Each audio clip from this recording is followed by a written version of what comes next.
asistentif ini.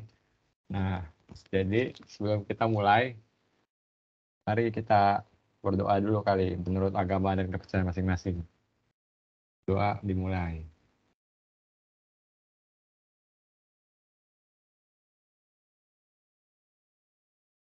Ya berdoa selesai. Nah, kepada Bang Tirta, waktu dan layar dipersilakan. Oke, cek suara gue masuk kan ya? Masuk Bang, aman. Oke, halo selamat malam teman-teman semua. Kenalin lagi gue Tirta, Elektro 2020. Di sini gue pengen jadi istilahnya teman belajar kalian lah buat malam hari ini di Fisika Mekanika buat UAS di semester genap ya. Oke, jadi mungkin kalau misalnya teman-teman belum punya materinya nanti dari Albertus sabi di-share mungkin diktatnya biar teman-teman bisa baca juga. Jadi di sini kita bakal bahas 2 paket soal, itu dari UAS semester genap, yang ada di diktat juga.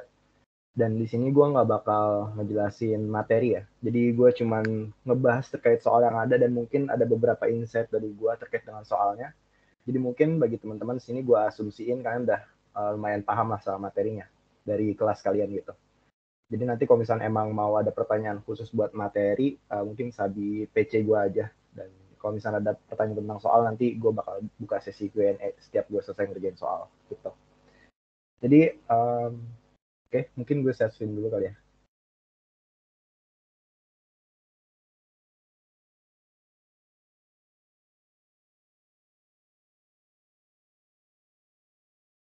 Udah kelihatan belum teman-teman?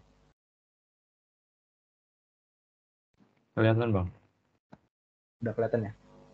Oke, jadi di sini kita ada soal pertama nih. Ini sebenarnya simple aja, kayak make gaya Newton biasa. Karena di sini kita diketahuin sebuah lemari besi gitu ya. Jadi bisa dibayangin kita punya lemari dan itu ada di atas sebuah truk dan si truk ini tuh gerak ke arah kanan gitu.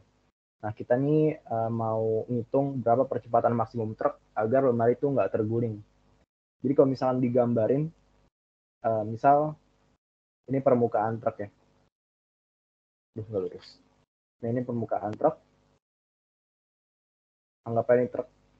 Dan dia tuh pengen gerak ke arah kanan kan. Ke arah sini nih, ke arah kanan. Nah, kalau misalkan ada lemari gitu ya, persegi panjang, kalau misalkan dia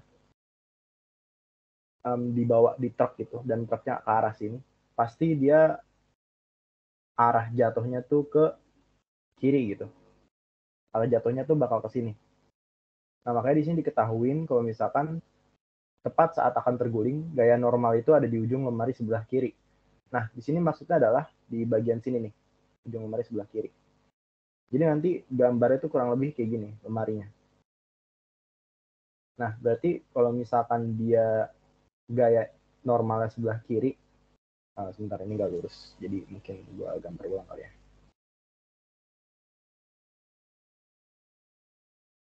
Nah, misalnya lemari, terus kita pakai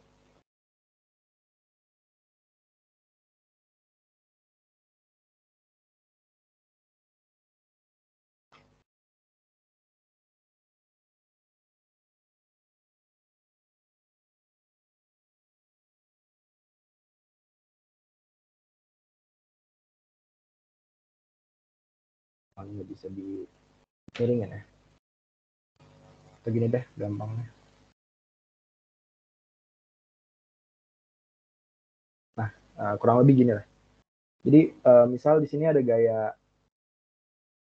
normal gitu ya. Gaya normal kan gaya kebalikan dari gaya gravitasi gitu. Jadi gaya normal di sini. Kita bisa gambar kayak gini. Kita bisa tarik garis lurus. Nah, terus karena dia truknya tuh ke arah kanan gitu ya. Berarti gayanya tuh ada ke arah kanan sini. Nah, terus buat gaya bebannya juga karena dia jatuhnya ke kiri, berarti kita bisa tarik garis kayak gini. Melintang gini. Di sini F cos theta, di sini F cos theta juga. F sin theta. Dan karena di sini kita tahu dia tuh dipengaruhi oleh gaya gravitasi, jadi di sini kita bisa ganti F menjadi mg sin theta. Gitu ya. Nah, karena di sini kita mau cari tahu gitu diagram gaya sesaat sebelum terguling dan kita mau cari percepatannya. Kalau misalkan emang di sini kita mencari biar dia nggak terguling tuh gimana, kita harus tinjau dari keadaan semua gaya itu apabila dijumlahkan sama dengan 0 atau sigma F sama dengan 0. Berarti kita tinjau dari sini. Sigma F sama dengan 0 dan kita bisa tahu kalau misalkan sigma F itu dari mana aja gitu. Yang dari gambar diagram tadi. Ada dua kan. Yang satu adalah F sin theta. Satu lagi temennya F cos theta. Ini gaya jatuh dan ini gaya kebalikannya gitu, ke kanan gitu ya. Makanya kenapa di sini ada min sama dengan 0. Nah, kita bisa ganti jadi mg sin theta. Terus yang f cos theta-nya kita bisa pindahin ke kanan gitu. Nah, f ini dari mana gitu? Kita bisa dapetin isinya. Isinya kan di sini kita pakai gaya gravitasi, sedangkan yang satu lagi kan kita nggak terpengaruh gaya gravitasi ya. Kita pakai percepatan. Nah, percepatan ini yang bisa kita cari. Gitu. Amax, percepatan maksimum. Karena di sini dia ngikutin gaya dari truk itu gitu, ke arah kanan ya kan. Nah, sebelum itu kita coba cari dulu nilai tetanya gitu. Kan kita nggak tahu nih nilai tetanya. Nah, kita bisa cari dari mana? Dari dimensi yang kita udah ketahuin gitu. Karena di sini kan diketahuin apa namanya panjang, lebar dan juga tinggi gitu ya. Dan kalau misalnya dari trigonometri juga udah diketahuin kalau misalkan kita bisa menggunakan sin cos theta itu berdasarkan panjang itu gitu. Nah, di sini kita bisa tahu tan tetanya adalah depan per samping. Sama kayak biasalah dulu pas kita zaman SMA belajar trigonometri gitu ya. Nah, di sini kita ketahuin 0,75 per 1,9. Ini kita bisa pakai kalkulator sebenarnya buat nyarinya. Langsung aja. Tetanya tuh sama dengan 21,5 derajat kurang lebih gitu. Nah, terus karena di sini kita masuk ke dalam kesetimbangan gitu ya. Kita nggak bisa langsung masukin dari nilai tersebut ke dalam rumus ini gitu. Ini kan cuman ninjau dari gayanya aja ya, jumlah gayanya. Sedangkan kalau misalnya kita bahas tentang kesetimbangan, di situ kita bakal gunain torsi gitu. Keseimbangan torsi ini karena kita melibatkan satu aspek, yaitu sumbu putar di titik gaya normal atau titik N yang tadi kita bahas. Jadi ya udah kita tinjau juga sigma torsinya sama dengan 0 berarti. Nah, sigma torsi tahu dari mana? Sebenarnya sama persamaannya sama yang kayak tadi. Berarti mg sin theta min m max cos theta t per 2.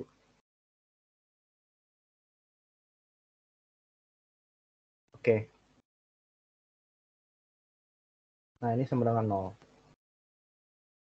Ya udah, habis itu kita lanjutin ke dalam persamaan yang tadi. Persamaan yang tadi kita tarik ke bawah. Karena sebenarnya di sini kan sama-sama aja ya ujung-ujungnya. Kalau misalnya kita pindahin ke kanan juga nanti T per 2 ini bisa dicoret gitu.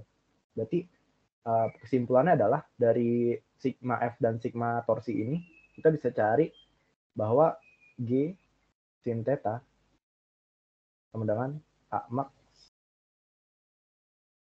cos theta. Kita asumsiin M-nya bisa kita coret gitu karena kan udah pindah ruas. Nah, berarti A max ini bisa dihitung dari cos theta per G sin theta.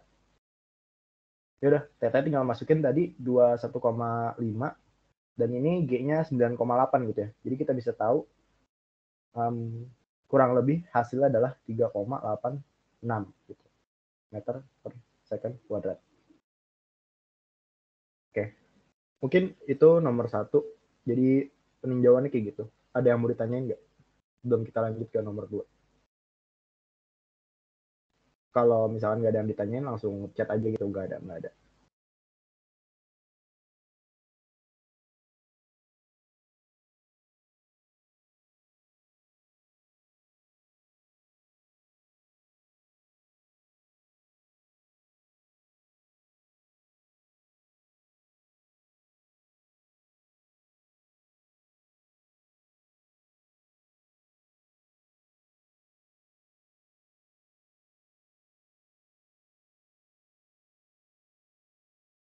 Oke, aman ya. Lanjut ke nomor 2 berarti. Di sini cukup panjang soalnya.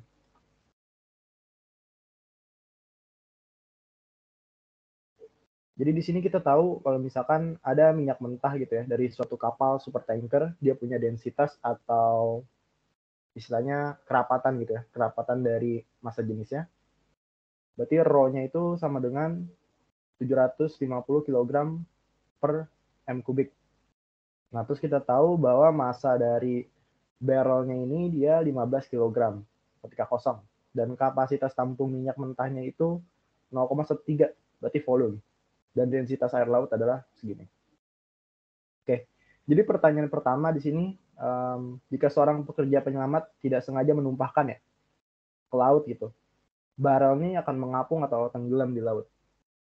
Nah, jadi di sini buat mencari tahu gitu ya keadaan suatu benda di dalam sebuah fluida, kita perlu ngebandingin gitu berat benda tersebut atau W-nya dengan gaya apung yang ada pada benda tersebut. Gaya apung ini FA. Nah, terus kalau misal setelah kita analisis gitu ya, gaya apung tuh lebih besar daripada W atau daripada berat benda tersebut. Berarti benda akan terapung. Jika gaya apung sama, berarti berat benda itu akan melayang gitu. Sedangkan kalau misalkan benda lebih besar beratnya, dia akan tenggelam. Jadi di sini kalau misalkan kita analogiin gitu ya, kenapa kalau misalkan dia gaya apung tuh lebih kecil gitu, dia bisa tenggelam bendanya? Karena anggap aja sebuah garis gitu ya. Misal gaya apung tuh selalu membuat suatu benda itu ke atas gitu. Karena kan namanya gaya apung ya. Berarti ke atas kan. Nah, ini FA. Kalau misalkan si W coba ya, kita W itu kan berat benda. Misal W-nya tuh jauh lebih lebih lah dibanding gaya apungnya. Tentu kalau misalkan sesuai dengan hukum gaya gitu ya, ya dia bakal menang gitu. Nanti kan ini karena beda arah vektornya jadi saling menghabisi gitu. Jadi ya W-nya tuh bakal menang, jadi dia tenggelam. Sedangkan kalau misalkan si FA-nya ini lebih lebih daripada si W, dia akan ngapung gitu. Karena tarikan ke atas tuh lebih tinggi gitu ya. Nah, untuk menjawab soal nomor 1, kita bisa cari gaya apungnya gitu. FA sama dengan rho dari air dikali gravitasi dikali volume dari barrel. Nah, rho air ini itu 1030 kan ya tadi. Terus gravitasi biasa 9,8 dikali V barrel 0,130. Kalau misalnya dihitung dia hasilnya sekitar 1312,22 Newton. Gitu. Nah, kalau misalkan kita cari beratnya ya biasalah. Kalau nyari berat kan kali M kali G gitu ya. Ya udah. Nah, terus kita bisa tahu M-nya tuh dari mana gitu. Sedangkan tadi kan kita nggak dikasih tahu ya masanya tuh berapa gitu buat barrel ininya dengan isinya gitu. Nah, di sini kita harus cari dulu berat dari minyaknya itu gitu. Kan kita nggak tahu nih berat dari minyaknya berapa, cuman kita tahu barrel baja kosong itu berapa. Tapi yang kita ketahui adalah density dari minyaknya. Ya udah, karena dia rumusnya tuh kg per m gini, kg per m kubik. Berarti kalau misalnya dia ketemu sama m kubik, berarti sisa kilogram dong, berarti sisa massa gitu. Ya udah berarti raw minyak kali volume ditambah massa barrel dikali gravitasi. Gitu. Nah, kita masukin 750 kali 0,130 ditambah 15 dikali 9,8 ya kan. Nah, ini kalau misalnya dihitung hasilnya adalah kurang lebih 11,025 Newton. Nah, terus kita lihat nih, kan gaya apungnya 1312,22. Terus beratnya dari barrel yang tertutup itu 1102,5 gitu ya. Berarti di sini bisa disimpulkan bahwa gaya apungnya itu lebih besar gitu. Berarti kesimpulannya adalah FA lebih besar daripada beratnya. FA lebih besar daripada daripada W, sorry. Nah, kesimpulannya adalah berarti barel tersebut itu akan terapung.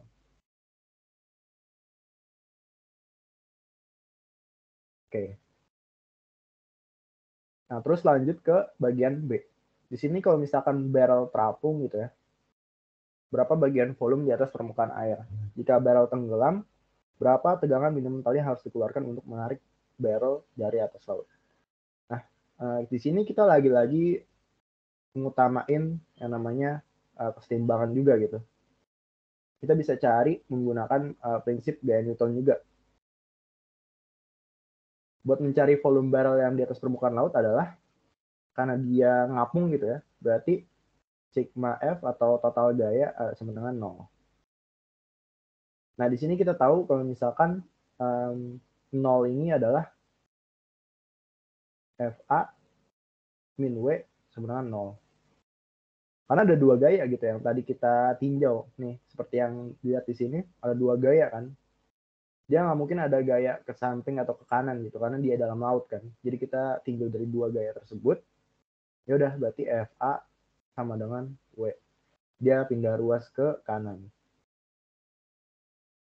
Nah, karena dia udah pindah ruas nih, dan kita tahu kan, maksudnya nilai-nilainya ini berapa aja gitu. Cuman yang dibedain adalah di sini gimana kita nyari FA-nya gitu. Kalau misalkan kita nyari W-nya, ya kurang lebih sama lah kayak gini. Kurang lebih sama.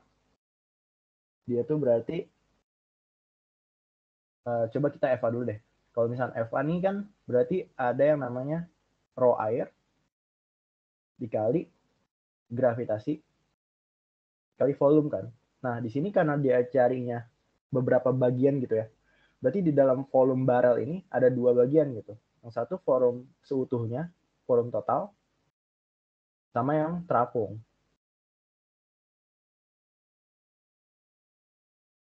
Nah, terus untuk W-nya atau beratnya itu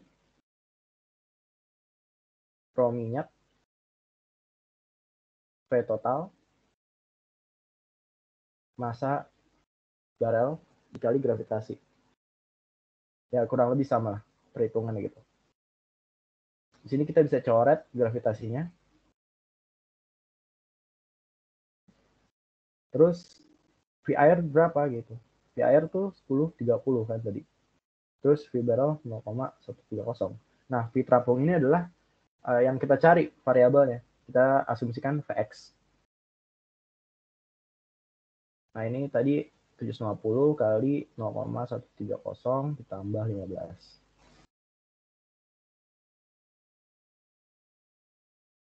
Gitu. Nah, terus di sini kita bisa tahu hasilnya adalah 0,13 Vx 11,2,5 10 30. Berarti Vx sama dengan 0,0207. Nah, di sini kita tahu bahwa volume barrel itu adalah 0,0207 gitu ya.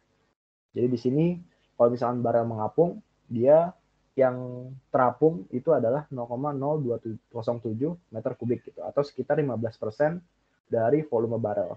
Nah, udah stop sampai sini aja karena di sini kan kita cuman cari kalau misalkan kondisi barrel mengapung gitu ya.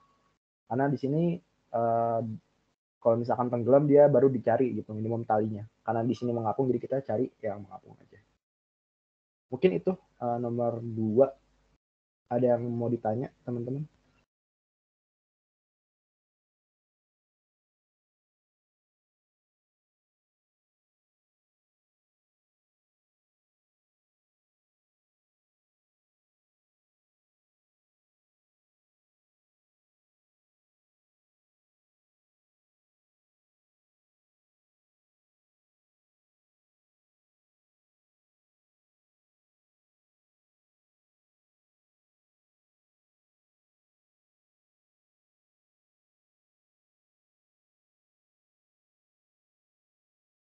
Atau mungkin bisa diakses di sini juga apa namanya whiteboardnya. Soalnya kalau misalkan gue pindah-pindah takutnya nggak kelihatan gitu ya. Dan nanti kalau misalnya ada pertanyaan follow up boleh banget nih. Oke, meanwhile gue lanjut juga ke nomor 3 ya. Ini nggak ada yang nanya kan?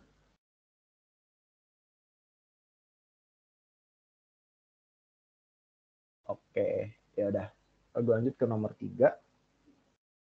Di sini kita pakai hukum 1 termodinamika sama proses termodinamika gitu.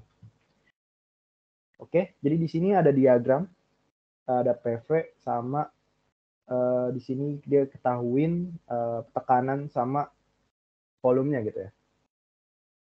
Nah, di sini diketahuin kalau misalkan pada proses AB gitu, berarti dari diagram sini ke sini, itu ada apa namanya istilahnya energi gitu ya, yang ditambahkan ke dalam sistem sebesar 150 joule. Nah, sedangkan pada proses dari B ke D terdapat 600 joule energi yang ditambahkan kepada sistem. Nah, di sini kita disuruh cari gitu ya, tentukan perubahan energi dalam atau delta U pada proses AB gitu. Nah, di sini karena proses pada AB merupakan proses yang ada di mana volumenya tuh tetap gitu. Proses AB volume tetap kita tahu dari mana? Karena di sini di garis sumbu X ini kan ada volume. Nah, dia tuh tetap gitu, 2 kali 10 pangkat min 3 gitu. Dia ke atas, nggak ke samping. Jadi ya udah untuk bagian A ini berarti delta volume sama dengan 0. Nah, terus kita bisa cari bahwa W di mana di sini dalamnya kan harusnya PV ya. P kali V gitu. Karena di sini delta V-nya sama dengan 0, berarti dikali 0 sama dengan 0. Usahanya 0. Nah, kita bisa cari karena di sini delta U atau energi dalam adalah kalor minus W atau usaha work. Kita tahu kalau misalnya yang ditambahkan ke dalam sistem adalah 150 joule dan W-nya itu 0, berarti hasil dari energi dalamnya adalah 150 joule. Terus yang bagian B, di sini perubahan energi dalam delta U pada proses ABD gitu. Proses ABD berarti dari A, B, D ke atas ya, ke atas terus ke kanan. Nah, di sini ada 2 proses. Tadi AB itu proses isohorik, terus yang BD itu isobarik gitu. Bedanya apa? Kalau isobarik itu adalah P-nya yang konstan. Karena di sini dia ke samping kan. Berarti P-nya atau tekanannya itu tetap gitu, 8 kali 10 pangkat 4 Pascal. Ya udah, kita bisa cari.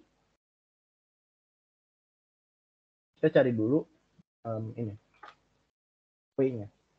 WBD sama dengan tekanan kali delta volume. Kita tahu bahwa P-nya adalah 8 kali 10 pangkat 4 dikali 5 kali 10 pangkat min 3 min 2 kali 10 pangkat min 3. Hasilnya adalah 240 joule. Oke. Nah, kita tahu di sini 240 joule. Terus kita bisa cari tahu nih delta U-nya. Delta U-nya berarti dia delta U AB ditambah delta U BD. Berarti dia 150 ditambah tadi energi yang ada di dalam sistem adalah 600 kan. Nah, energi yang istilahnya dalam proses itu butuh energi berapa gitu. Berarti butuh energi 600 ini sistem yang punya terus dikurangin yang kita cari tadi 640. Berarti hasilnya adalah 510 joule pada proses ABD. Terus yang terakhir yang C. Yang C itu ditanya total kalor yang ditambahkan pada proses ACD. Nah, kalau misalnya proses ACD beda nih berarti ininya langkahnya. Dia ke kanan terus ke atas. Nah, kalau misalkan proses ACD berarti dia tuh kebalikan dari ABD gitu sistemnya ya. Tadi dia isohorik duluan, baru isobarik, sekarang isobarik duluan, baru isohorik. Nah, di sini kita bisa cari tahu gitu, karena dia berada pada proses yang sama, ya kan? Kenapa kita bisa tahu proses yang sama? Karena ujungnya itu sama gitu, ujungnya D. Cuman yang membedakan adalah proses awalnya. Tadi AB, sekarang AC. Berarti kalau misalnya dalam kondisi kayak gitu, kita bisa tahu energi dalam dari ACD sama dengan energi dalam dari UABD. Nah, di sini kan berarti delta UAC ditambah delta UCD sama dengan delta UABD. AC kan isobarik gitu ya, dan CD itu isohorik.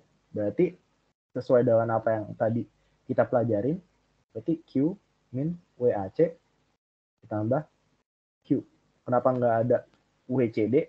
Karena dia delta V-nya sebenarnya 0. Nah, ini delta U-nya kita tahu 510. Nah, di sini karena kita kalornya sama gitu ya, berarti 2Q minus V delta volume, berapa? 510.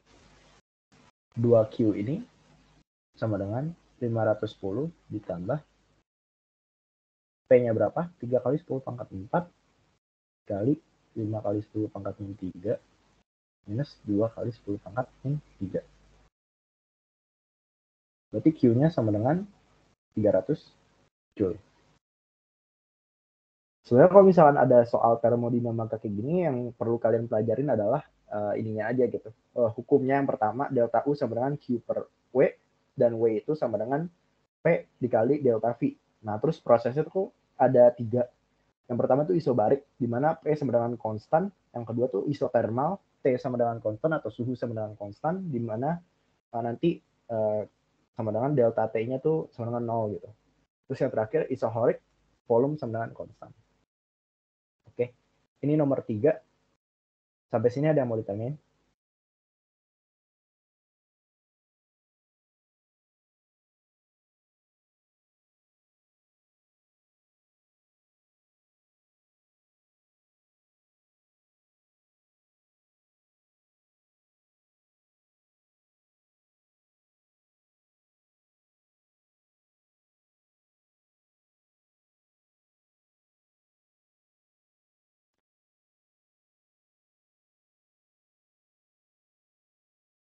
Oke, mungkin selanjutnya di nomor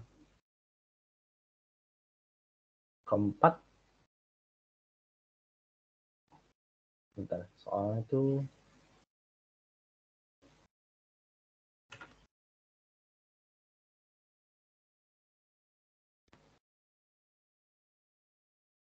oh ya, kalau misalkan gue kecepatan atau gue kurang jelas gitu ya, itu Sabi juga bilang aja gitu di chat, atau nggak langsung bilang aja kalau misalkan gue kecepatan atau ada yang kurang jelas, biar gue ulang gitu. Oke, lanjut di sini ke nomor terakhir di paket pertama.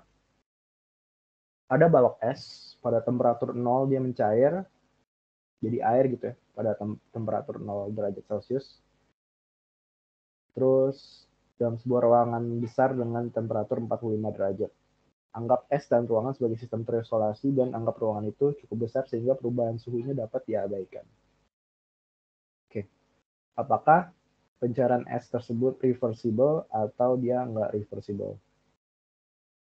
Oke, sini kita masih main sama termodinamika, tapi di sini kita pakai hukum 1 termodinamika, hukum 2 termodinamika, sorry. Kita membahas terkait dengan perubahan entropi gitu. Di hukum 2 termodinamika, itu dia nge-state kalau misalkan suatu proses terjadi dalam sebuah sistem terisolasi gitu ya, maka entropi dari sistem meningkat untuk proses yang tidak reversible dan konstan untuk proses yang reversible. Nah, di sini kita bisa ketahuin bahwa proses pencairan es tersebut termasuk proses yang tidak reversible gitu. Karena kita tahu kalau misalkan kalor itu mengalir dari suhu yang panas atau ruangan ke suhu yang dingin. Nah, kita perlu ingat nih, kalau misalkan kalor itu selalu mengalir dari suhu yang lebih tinggi ke suhu yang lebih rendah, dan tidak pernah mengalir dari suhu yang lebih rendah ke suhu yang lebih tinggi. Jadi kuncinya itu ada di sini. Temperatur. Temperatur ruangan tuh punya suhu yang lebih tinggi gitu ya. Jadi ya dia nggak reversible, karena dengan suhunya yang lebih tinggi daripada suhu es, berarti entropinya nggak sesuai gitu, nggak sesuai sama hukum 2 termodinamika. Jadi jawaban yang pertama itu adalah tidak reversible.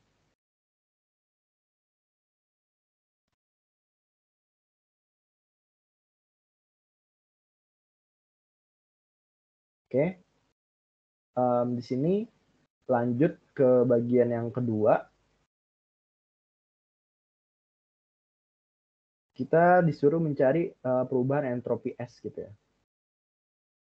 Sebenarnya di sini simpel aja. Kalau misalkan entropi delta S itu kan rumusnya Q per T gitu ya. Q kalor per T ya suhu. Nah, di sini kita ketahuin bahwa Q itu sama dengan M, di mana M itu merupakan massa ya, massa balok S dikali LF. Di mana di sini transformnya gitu. Diketahui di sini panas transformasi air kan LF sama dengan 333 kali 10 pangkat 3. Nah, terus berarti dia masanya 25 dikali 333 kali 10 pangkat 3 Joule per kilogram gitu ya. Nah, di sini hasilnya adalah 8,325 kali 10 pangkat 6 Joule. Nah, kita udah tahu Q-nya, kalornya, berarti kita bisa cari entropinya. Q per T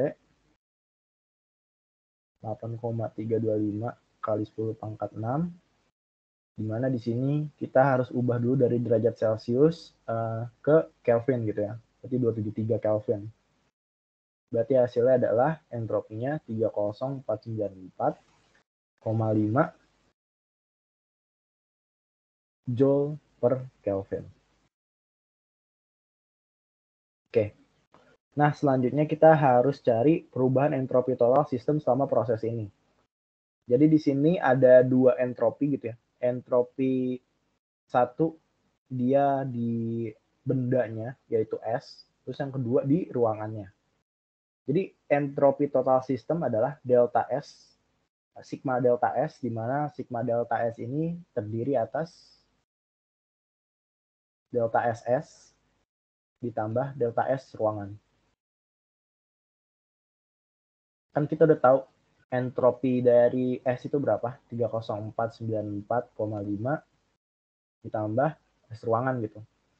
Nah, di ruangan ini dia min Q karena ruangan ini kehilangan kalor gitu. Kenapa dia bisa kehilangan kalor? Karena dia memiliki suhu yang lebih tinggi dibanding benda yang ada di ruangannya. Berarti min Q per T. 30494,5 ditambah min Q sama aja gitu. MLF. Dia berarti 25. Oke, enggak, kita langsung ganti aja di sini tadi. Karena di sini minus Q-nya, jadi kita langsung ganti aja tandanya. 25 dikali 333 kali 10 pangkat 3 per 273 tambah 45 karena kita ubah ke Kelvin dulu. Nah, terus di sini kita tahuin bahwa hasil dari ini adalah 26179,2 ya. Berarti delta S-nya total adalah 4315,3 Joule per Kelvin. Oke. Jadi gini sistemnya. Sebenarnya kalau misalkan kalian ngerjain soal termodinamika, itu yang perlu kalian pahamin adalah hukumnya aja gitu. Kalau kalian bisa ngaplikasiin hukumnya kan cuma 2 ya. Nah, itu kayak gampang banget bisa kalian kerjain soal-soal termodinamika. Kurang lebih sama kayak SBM atau SIMAK lah gitu. Oke, mungkin untuk paket pertama itu aja. Kira-kira dari kalian ada yang mau ditanyain nggak dari 4 soal tadi? Sebelum gue lanjut atau gimana gitu? Gue tunggu semenit kali ya.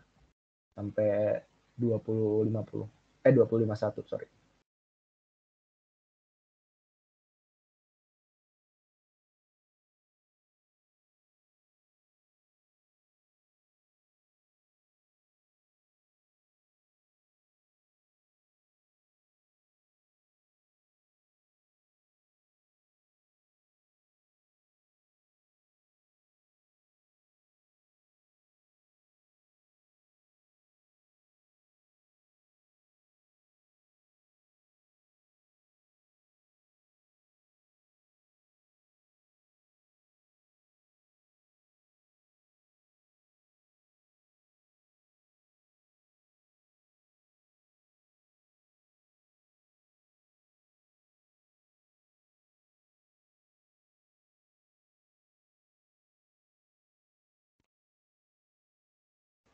Oke, mungkin karena nggak ada yang nanya juga, karena di sini mungkin gua anggap kalian udah paham ya dari apa yang gue jelasin tadi. Dari teman-teman Akpro atau yang lain, kira-kira mau dilanjut ke paket berikutnya atau udah cukup? Dilanjut aja bang. Lanjut ke paket yang kedua berarti ya? Ya. Oke, oke. Oke, kita tarik garis pemisah.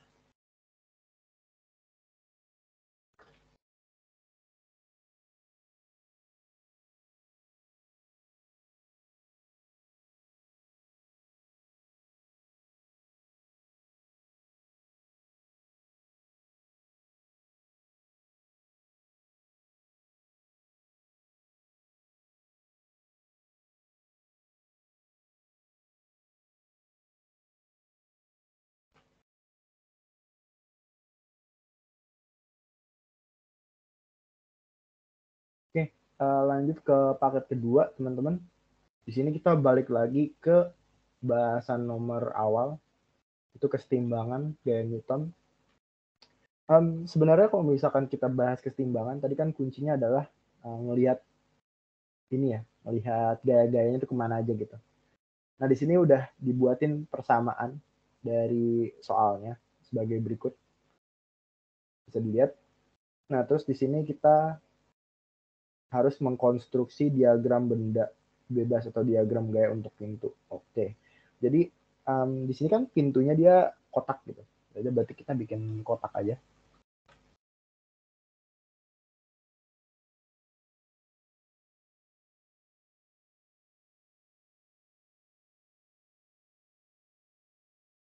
Oke, kita bikin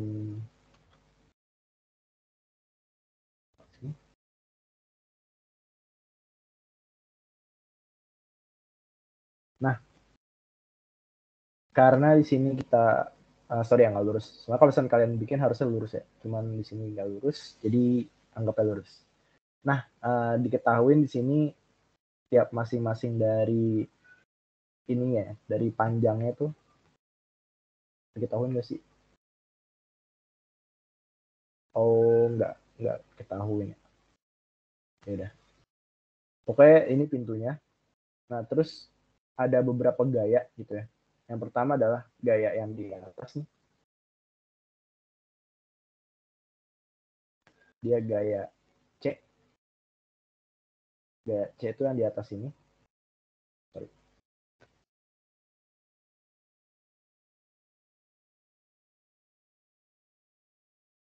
Terus dia ada gaya A sama B sini. Terus di sini ada gaya beratnya. Sama di sini ada gaya embernya gitu. Nah, coba kita lihat dulu yang bagian ini. Dia ke arah kanan positif gitu. Ke arah kanan positif dan dia saling menghapus si A sama C ini nih. Saling menghapus. Nah, dari kesimpulan ini kita bisa tahu kalau misalkan dia itu arahnya berlawanan gitu dari A sama C karena vektornya berbeda. Nah, karena si gambarnya ini dia sumbu positif gitu. Berarti kita bisa tahu bahwa yang di atas ini adalah C. Di sini A gitu ya. Kalau sini kan pasti gaya ke bawah gitu. Nah, terus karena di sini kita ketahui juga kalau misalkan di sini nih, nextnya dia ke atas, sumbu positif, plus B gitu ya. Plus B, berarti ada engsel yang gayanya ke atas gitu. Gaya-gaya yang tidak ketahui pada engsel bagian atas A dan B. Nah, berarti dia arahnya ke atas sini. B. Karena positif. Nah, terus di sini ada min 239 Newton. Nah, ini pasti berat dari pintunya gitu. Berat dari pintunya. Karena si B ini ngarahnya ke atas, berarti berat pintu ke bawah dong. Ya pasti ke bawah sih. Soalnya ngikutin gaya gravitasi. Gitu. Sama kayak ini. Nah, terus ini min 50. Nah, min 50 dari mana? Dari sini nih. Bucketnya. Atau kita bisa sebut ember gitu ya. Sorry. Embernya di sini. 50 Newton. Nah, terus di sini yang terakhir counterclockwise. Ini tuh adalah torsinya gitu. Kan torsi itu FR ya, FR sin theta gitu ya. Dan kalau misalnya dia nggak ada sin tetanya berarti FR doang. Nah, kita bisa tahu panjang dari pintu ini gitu. 1,5, 1,8 sama 3. Nah, di sini 3 karena dari lengan sini, dari engsel ke ember, kan R itu dari sumbu tumpuan ke gayanya itu 3 meter gitu ya berarti. Karena torsinya adalah 50 kali 3, berarti di sini 3 meter. Terus di sini ke gaya sini nih ke tengah itu setengah gitu. Setengah dari R-nya yang tadi. Berarti sini 1,5. Sebenarnya ini nggak usah ditulis gitu, nggak usah ditulis nggak apa-apa. Terus di sini C-nya 1,8. Berarti dari atas ke bawah itu 1,8. Oke, berarti diagram benda bebasnya kurang lebih kayak gini. Lanjut ke bagian B. Ditanya hitung gaya-gaya yang tidak diketahui A, B, dan C. Gitu ya. Berarti sini B. Kita coba tinjau dulu dari yang bagian B ini. Sama dengan 0 gitu. Karena dia berada di titik setimbang. Kita nggak tahu nih gaya B nilainya berapa gitu ya. Di sini. Cuma yang kita ketahui adalah kalau misalkan si B ini dipengaruhi sama dua gaya. Yang dimana dua gaya tersebut tuh berlawanan sama si B. Yang satu gaya ini yang tengah sama gaya yang ada di ember. Berarti B sama dengan 392 ditambah 50. Hasilnya adalah 442 Newton. Nah, di sini si B sama dengan 442 Newton ini adalah gaya kontak vertikal pada engsel atas yang menahan berat pintu gitu. Berat pintu dan berat ember. Kenapa kita bisa mengasumsikan dia menahan berat pintu? Karena ya tadi gaya yang bekerja tuh ada di sini sama di sini, ember sama pintu. Terus yang kedua, kita cari yang bagian C gitu ya. Yang kita pakai persamaan yang terakhir. Torsi sama dengan 0. A0 tambah B0 tambah C 1,8 min bla bla bla bla gitu ya. Sama kayak yang bagian 3 ini. Nggak usah gue tulis kali ya, karena panjang juga. Nah, terus di sini kan kalau misalnya kita tahu gitu ya, kan karena di sini dia 0 gitu ya, berarti C 1,8 sama dengan 392 kali 1,5 tambah 50 kali 3. Pindah ruas gitu ya. Nah, kita bisa tahu C sama dengan 410 Newton. Nah, di sini gaya kontak horizontal gitu antara engsel bawah dan pintu untuk menahan torsi. Di sini kita fokuskan C ini merupakan gaya kontak yang digunakan untuk menahan torsi. Karena di sini kita menggunakan persamaan torsi sama dengan 0 gitu. Dan gaya C ini itu berada pada titik engselnya atau sumbunya gitu. Nah, di situ kita ketahui besarnya adalah C sama dengan 410 Newton. Nah, yang terakhir yang kita cari adalah nilai dari A. Nilai A ini karena dia menahan pintu gitu ya, bersama dengan si C ini, ya berarti karena dia saling menghilangkan juga, min A plus C sama dengan 0. Berarti nilai C sama dengan nilai A, di mana hasilnya adalah 410 Newton.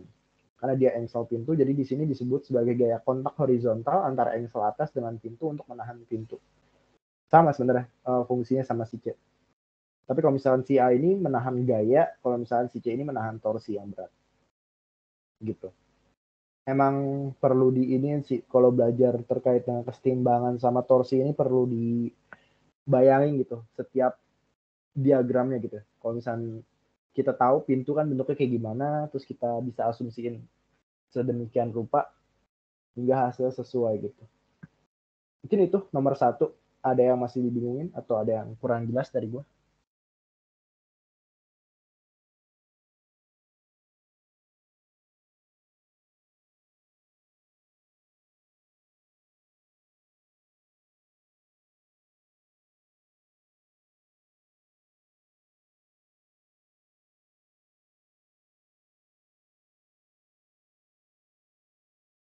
Oke, kayaknya nggak ada yang...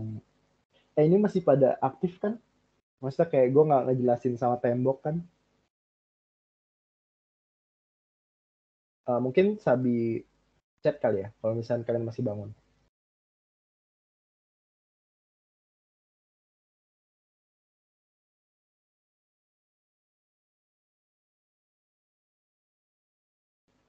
Oke, ya udah gue anggap kalian semua masih ngeliatin dan masih merhatiin. Kita lanjut ke nomor kedua.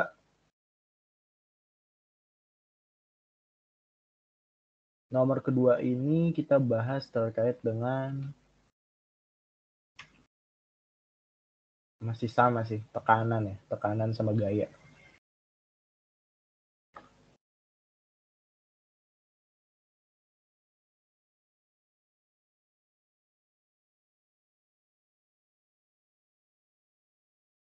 Oke, di sini ilmuwan telah menemukan bukti bahwa planet Mars punya laut kedalaman 0,5 km. Kita tahu percepatan planet Marsnya adalah 3,71 meter per second kuadrat. Terus ditanya asumsinya kalau misalnya densitasnya 1, sama kayak di bumi berarti ya. Tekanan gauge-nya berapa? Terus yang kedua, kedalaman laut di bumi, tekanan gauge-nya sama, berarti kedalaman lautnya berapa gitu. Oke. Sebenarnya simple. Tekanan gauge itu rumusnya adalah P gauge sama dengan tekanan per PATM atau atmosfer. Atau bisa dicari juga dengan rho GH ya. Ini tekanan gauge. Ya udah, karena kita tahu kalau misalkan gravitasi di planet Mars itu adalah 3,71, berarti 1000 kali 3,71 kali 500 sama dengan 1,855 kali 10 pangkat 6 Pascal. Ini yang bagian A, P gauge. Terus yang bagian B-nya adalah, ya udah, P gauge-nya rumusnya sama ya. P gauge rumusnya sama, tapi yang di sini yang diketahui adalah P gauge-nya gitu. P gauge-nya adalah 1,855 kali 10 pangkat 6. Terus kita tahu rho-nya adalah 10 pangkat 3. Terus kita tahu bumi itu punya gravitasi 9,8, tapi yang kita nggak ketahuin adalah tingginya gitu, kedalaman ya, berarti H. Jadi berarti H sama dengan 189. Kita pakai basic algebra atau aljabar buat ngitung tingginya, hasil segini. Simple sih, nomor 2 gitu doang. Ada yang mau ditanyain nggak?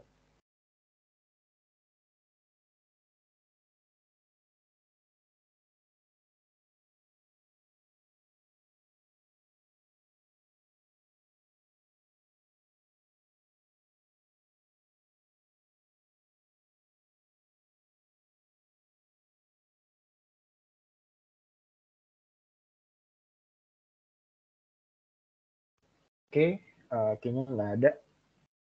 Lanjut ke bagian nomor 3.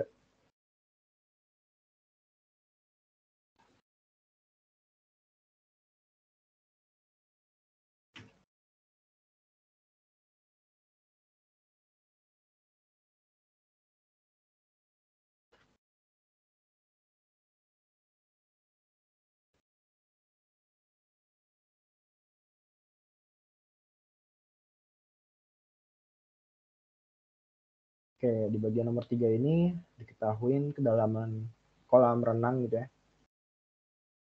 10,5, terus volume dasarnya itu sebesar 2 kali 10 pangkat 6 meter kubik berarti ya di sini karena dia cm. Terus temperatur dasar kolamnya 3 derajat Celcius dan permukaan 20 derajat Celcius. Oke, ditanya di sini gelembung akan bergerak naik ke atas permukaan. Berapakah volume gelembung ketika tepat sebelum mencapai permukaan kolam? Oke, berarti yang perlu kita cari di sini adalah volume permukaan gitu. Bentar. Oke, volume permukaan. Di sini kita tahu ada dua rumus gitu yang bakal kita pakai. Yang pertama tuh adalah tekanan mutlak, di mana P absolut adalah P0 atau P permukaan di sini ditambah rho GH gitu. P absolut P0 tambah rho GH. Sama hukum Boyle-Gay-Lussac, di mana PV per T gunakan konstan. Kenapa kita pakai rumus ini? Karena kita melibatkan suhu. Nah, sesimpel itu. Oke. Jadi kita tahu permukaannya itu 10,5 PA, itu berarti 1 atmosfer, 1 ATM, dan kita bisa cari P absolutnya atau P dasarnya.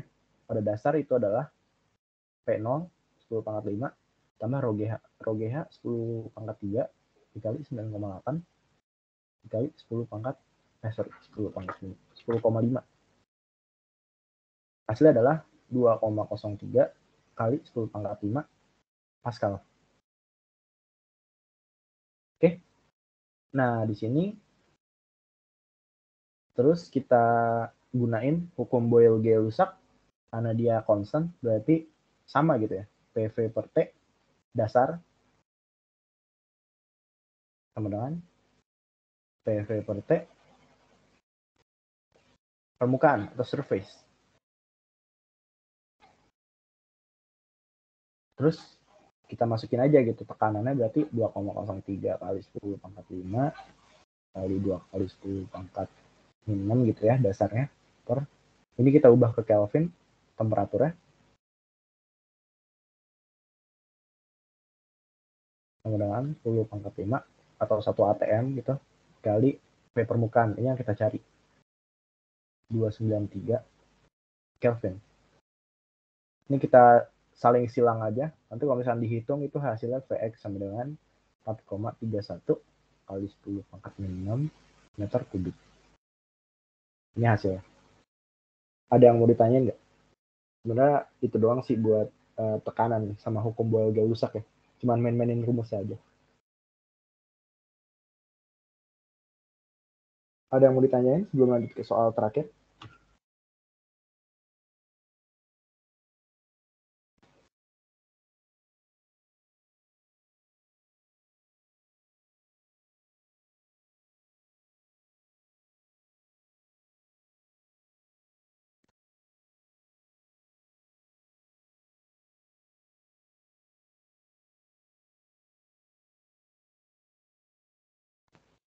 Nggak ada? Oke, kalau gitu kita lanjut ke soal terakhir. Di sini diketahuin pembangkit listrik gitu. Ini kita bahas terkait dengan termodinamika lagi. Tapi di sini kita utamain ke bagian efisiensi, atau bisa dibilang efisiensi. Ini kayak salah deh. Harusnya efisiensi. Oh ya adalah kali. Oke. Harusnya Carnot sih. Tapi ini Kemot. Mungkin sama kali ya. Oke. Lanjut. Kayaknya gue typo deh bang.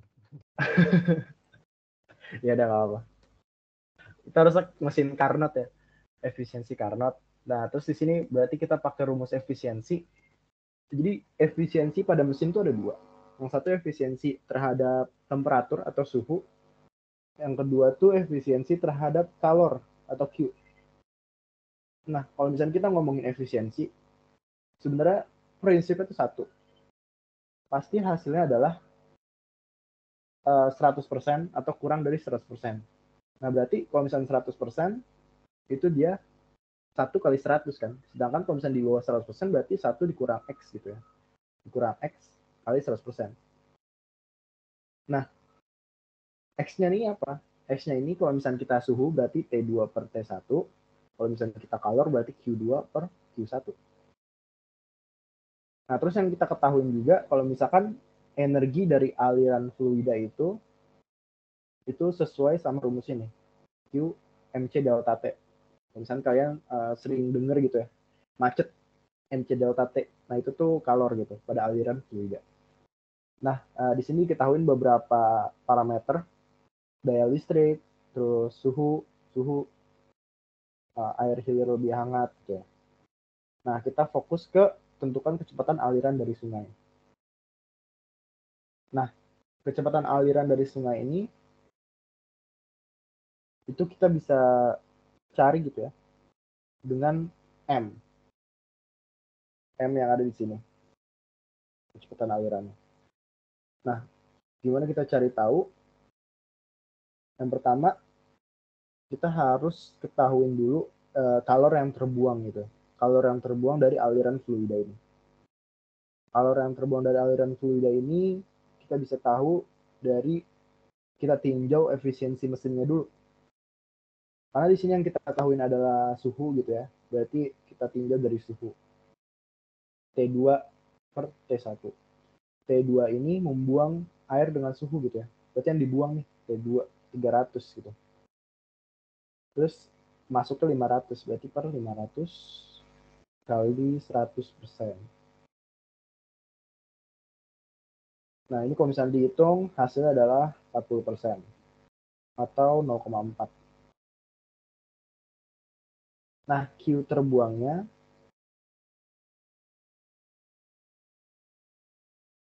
ada dari rumus uh,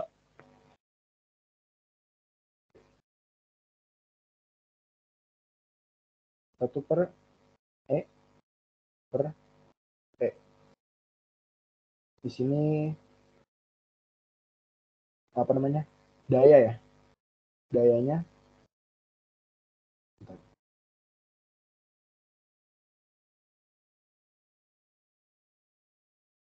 Nah, dayanya dikali 1 min efisiensi per efisiensi. Kita tahu Q terbuangnya dari tinjau efisiensinya. Sebenarnya Q terbuang tuh bisa dicari dengan dua cara. Satu dengan cara kayak gini, sama satu dengan cara yang aliran fluida ini gitu. Energinya. Nah, karena di sini kita ketahui daya listriknya adalah 1 gigawatt. Berarti kalau 1 gigawatt tuh berarti 10 pangkat 9 watt. 1 min E, efisiensi tadi 0,4 per E-nya 0,4. E-nya ini bukan Euler ya, tapi efisiensi. Berarti 9 kali 0,6 per 0,4 sama dengan 1,5 kali 10 pangkat 9 Joule per second. Nah, kita udah tahu nih Q terbuangnya segini. Kita bisa ubah ke rumus tadi aliran fluida gitu ya. 1,5 kali 10 pangkat 9 sama dengan MC delta T. M terus C atau kalor propertinya tuh biasanya 4186 gitu ya konstantanya. 4186 Joule per kilogram Kelvin. Terus dia delta T-nya perubahannya adalah 6 Kelvin sesuai pada soal. Nah, berarti M-nya sama dengan 5,9722 kali 10 pangkat 4 kilogram per second. Nah, ini hasil dari kecepatan aliran dari sungai. Oke, mungkin itu soal terakhir dari paket 2. Sampai sini buat paket 1 sampai paket 2 ada yang mau ditanyain atau ada yang masih kurang paham atau gua ada yang salah gitu, mungkin Sabi di komenin. Gua kasih waktu sampai jam 21.16 ya buat nunggu.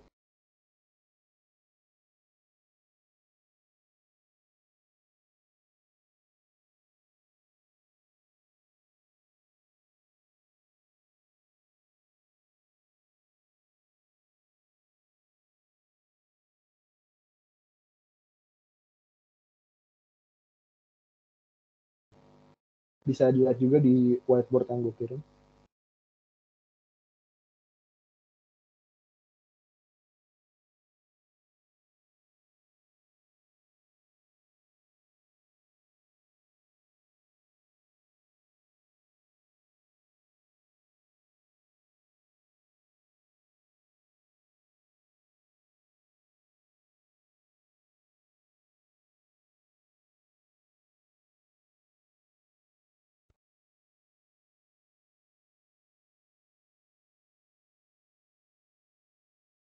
Oke, karena jam 9 udah lewat jam 9.16, mungkin dari gua itu aja yang bisa gue sampaikan buat asistensi fisika mekanika pada malam hari ini. Thank you banget yang udah mau dengerin.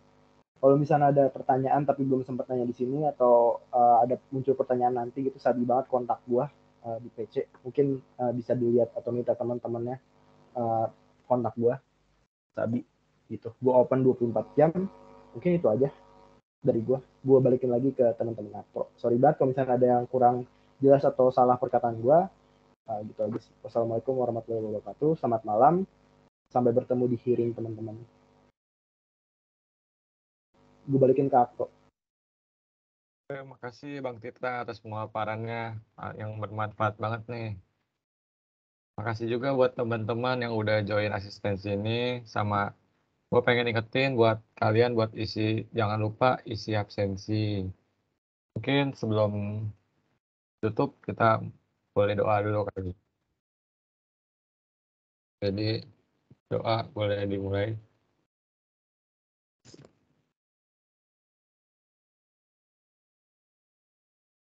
Dan berdoa dicukupkan. Terima kasih teman-teman buat udah join asistensi. Nah, good luck juga buat UAS-nya. Udah boleh live ya. Kasih juga Bang Tirta. Oke, aman. Thank you guys. Semangat Apro. Semangat teman-teman UAS-nya. Makasih Bang.